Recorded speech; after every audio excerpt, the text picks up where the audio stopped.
Tell me about going on and going deep into America's Got Talent.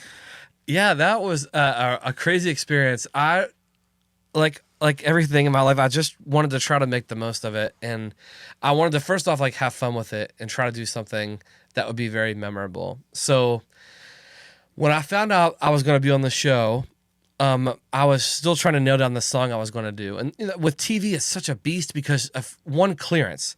So you might have 50 songs, and okay, even if the TV likes it, is the band okay with it? So I remember I was boiling down the last couple, and I didn't know it was going to be that System of a Down by Chop Suey by System of a Down until 2 days before. Oh, really? So like I had a couple prepared, but then I was like, okay, for sure it's System of a Down. Like the band loves it, they're good with it, whatever. We got legal clearance on it. I'm like, okay, so then like for 2 days in my hotel room leading up to the auditions, I was just like dialed in on getting that thing done, you know? How many noise complaints did you get? Lots. But there was also like a trumpet or a brass group on our hallway too.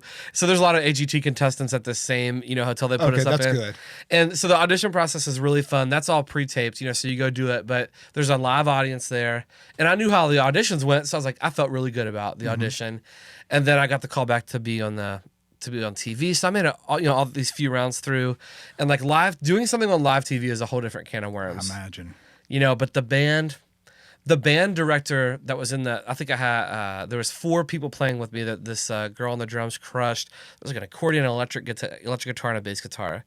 And the guy playing the bass was also the music director. So he's in your ear, giving you your cues. And he was John Legend's music director. So, I mean, all these people were just pros, and then you work all this time to basically do this 2-minute performance in front of 10 million viewers live. It's a very unique, feeling to be doing it that way. But I had so much fun doing it, and it was a cool experience. What are the nerves like? When you go out there, are you thinking there's 10 million people watching this? One, you can't help it because you spend a lot of time with the judges and stuff because of for the live shows, you're there for a couple weeks, preparing and everything, getting your choreography down. I wanted pyro so bad. So I was like, I don't care what else we do. We have to have lots of pyro. Like if I have the budget, we're doing pyro. So, Terry is backstage with you. And so we're just waiting in the wings, and there's the live round. You're seeing all these different timers, and there's a counter in the back that shows you at the moment how many people are watching you. Oh, shoot. So Terry's like, hey, look at that. So you walk out there, and I had 4 body packs on me. My sound, the director, the TV producer, and the track, or the band, and the click track. So as I'm walking out, 3 of them fall off, like during the commercial break. And the tech people they're so pros. Like they just run out, and you get very close to the wardrobe people. So the wardrobe lady runs out, rolls down the front of my pants. They're like clicking it. I'm just standing on the stage like this. There's thousands of people in the audience. I'm just standing there, put me back together, roll my pants back up, do all this stuff. And it was like 5, 4, 3, 2, 1. And that's when you saw me do the live show. That's what happened. Like that had all just got snapped back on me. And it was like, go. Do you know, I think that helped you?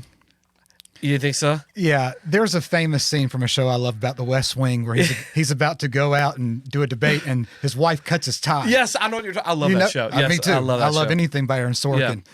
But the point is, so now he's having to run to stage, put on some tie that hasn't been quote unquote mass tested by audiences. But he goes out there and kills it. Yeah. Because your mind is so, like after you just saw 10 million people, you're probably in that state of mind. But then when all of a sudden something goes wrong and now your mind is like, what's going to happen? Exactly. But I think it helps you in a weird way. Well, and you're like, not in a cringy way, but like, I honestly didn't have to think about the playing part because you practice it so much. I'm just trying to remember, like, where am I supposed to be? You got the cameras like swooping down and you're seeing the judges, and then you could see some people in the audience and you're just trying to like, trying to stay on tempo, in key, like where am I at in the song? Because my mind would start to wonder, like, what's next? And then where am I in the song?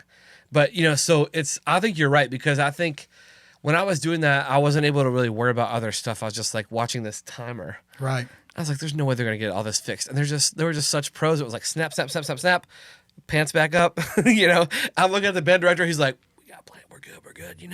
And then we just did it. So It was a crazy experience, truly crazy.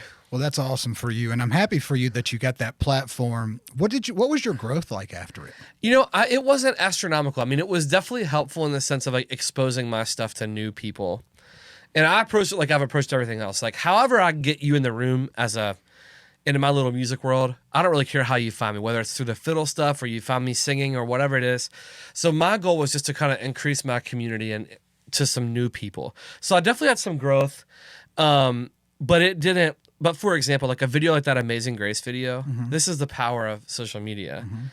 Like just on Instagram, that reel I think now has over 12 million views or something.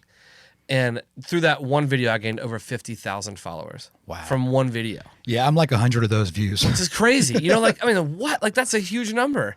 That's awesome. Man. So yeah, I did have growth, but it wasn't still as like impactful as like if you have a video go truly organically, viral. I get what you're saying. Yeah. Ben, pull it up there. His America's Got Talent. Let's just show them how much of a badass Philip is, because he is just absolutely jamming. I hope it's every time these ads come up. It's always how it goes. I try to get it ready before so the ads don't come up, but here he is jamming. Look at this man. That's my boy Terry. Yep.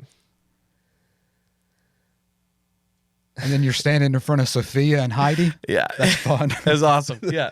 Look at mom and dad. Mom and dad, yep. Your mother's expression was so beautiful. And this right here, I'm like, oh man, my hat's falling off. My hat's falling off. I could feel it. Like, it just started to get a little tilt. Yeah, you got a little gangster lean in your hat. Yeah. I love it. And everyone at home, I'm sorry. If we clip this, we can't play it because we don't have legal clearance. Trust me, it sounds awesome. But you look great, man. And you look like you're living in the moment. I love it. That's exactly it, man. That's exactly it. Thanks for watching this clip of Country Drive. To see more in the future, please hit like and subscribe.